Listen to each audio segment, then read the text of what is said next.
We all know and can agree that Snake was the best game ever made. But what would happen if instead of playing as the snake eating apples to grow, you would control the apple and your goal is to chop off the snake's tail? Therefore, I'm going to attempt remaking Snake in 3D, but the roles are reversed. So the game idea: you will spawn into a 3D grid-based environment with a bunch of apples and the snake eating your entire family. In order to protect them, you have to trap the snake so it can't continue its rampage. You will be able to place bad oranges that damage and slow the snake and use walls to finally trap him. And later on in this video, I found the best programming hack that will allow you to program almost anything. I started off with creating a 3D environment and created a little red apple with a green floor to walk on. I then spent some time creating this movement system. Firstly, I used a machine freelook camera that also rotates the players when you move the WASD buttons. Then I created the actual movement script. You have probably seen people make movement systems like 100 times, so I'm not gonna bore you with the details. When the movement was done, I created another apple. This one would be the AI and would aimlessly walk around the map. Don't worry, he will get a purpose soon. I created him by using the AI navigation in Unity and created a script that randomly plays different points around a set radius. If the AI gets close enough to the point, it would randomly place another one. These helpless apples would later become the player's family members that you had to protect from the snake. But before we actually start coding the snake, it's time to open up Blender. Oh yeah, I forgot to tell you, I have never made a 3D game before, let alone modeled anything. So to make my life a whole lot easier, I started off with a long tutorial watching session. Thankfully, I found this amazing tutorial by Pixo3D, link in the description, that not only taught me all the basics of Blender, but also helped me create this little guy. I know he got quite a resemblance to Minecraft Steve, but it's totally not him. This guy isn't made of squares. Now it was time to model something on my own, so I used my newly found knowledge to make this circle. Added a stick and plopped a leaf on it. There we go, I have now made an apple. After that little warm up, I had to model the snake. But to make it so I could expand the snake later in Unity, I only needed to create the head shape. I gave it some sharp teeth and some texture to finish it off, and for being the first time that I'm using Blender, it looks pretty good. Back in Unity, I added the models to the Apple AI and the player, and so that you would be able to distinguish the player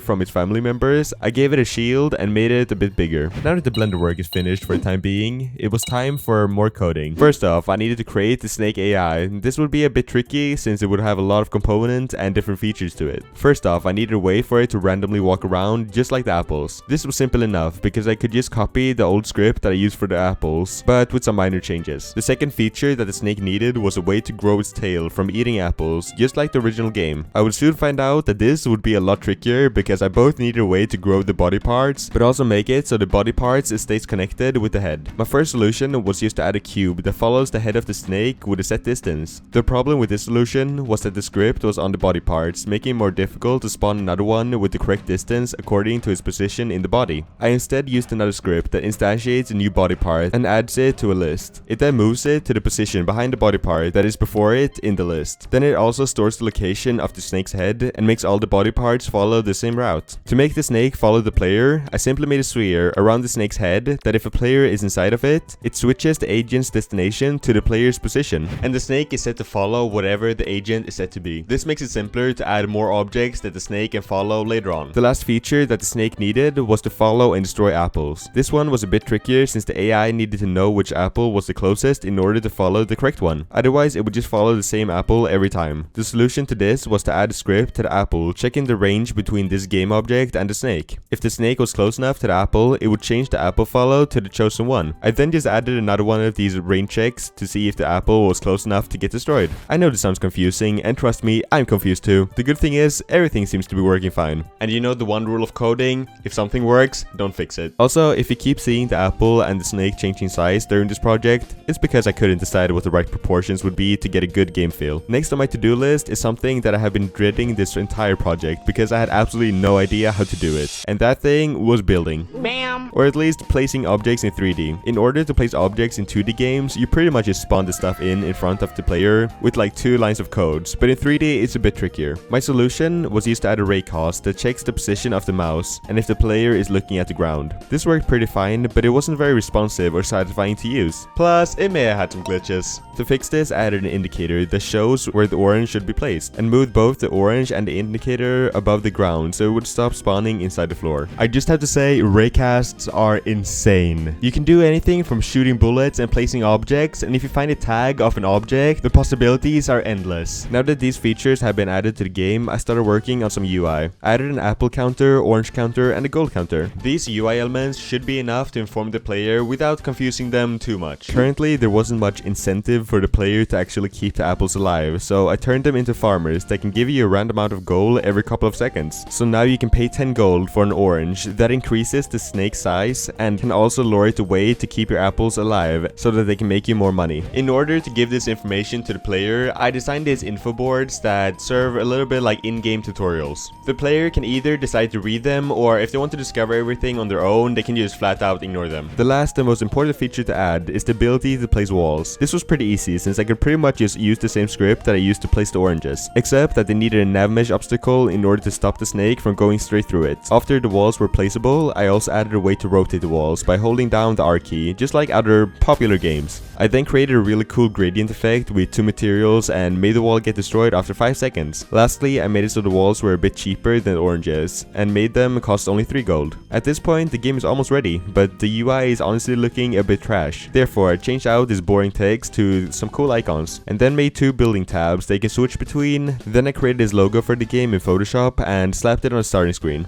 Pretty much every game has one thing in common, and that is the start and the finish. But currently, our game is lacking in the ending department. So I made it so if the snake's head collided with the body, a windscreen appears. And if you either get eaten by the snake or fail to protect the apples, you lose. I added some finishing polish and decided to try the game for the first time. And this is when I noticed something really important and maybe too late to fix. The game is very boring. It felt very stale and there was just no agency to do anything or any point to doing anything at all. This is something that can happen very easily when you make your own games because you are more focused on the vision of the game instead of the actual gameplay. If I were to publish this game, which I'm not going to because I'll probably get sued, I would come up with a creative way to make this game fun. But instead, I took the easy way out and made it a speedrunning game. Now when you defeat the snake, your time will also be displayed on the windscreen. Nah, did you really think I was that lazy? I completely remade the game and changed the oranges' purpose into poisonous oranges and made them damage the snake and destroy its tail. Now every orange that the snake eats removes one part of the tail. I did this by just simply finding the most recently added body part to the list and then removing it. I also had to decrease the list with 1 each time an orange gets eaten, or else the new body parts wouldn't know where to connect. When all the body parts are finally destroyed, you win and the windscreen appears. Then I also added some much needed particle effects for when the snake eats oranges, tails getting removed and eating apples. To finish everything off, I created different levels because this current one wasn't looking so fancy. I created 3 different levels, each with various difficulty, and I introduced different features along the way, just like any good game developer should. If you want to try out this game, there will be a link down below to the itch.io website, but keep in mind that I didn't have time to add any sound effects or music. This was my first game development video, so if you guys want to see me make more video games, then don't forget to subscribe and like the video. Until next time,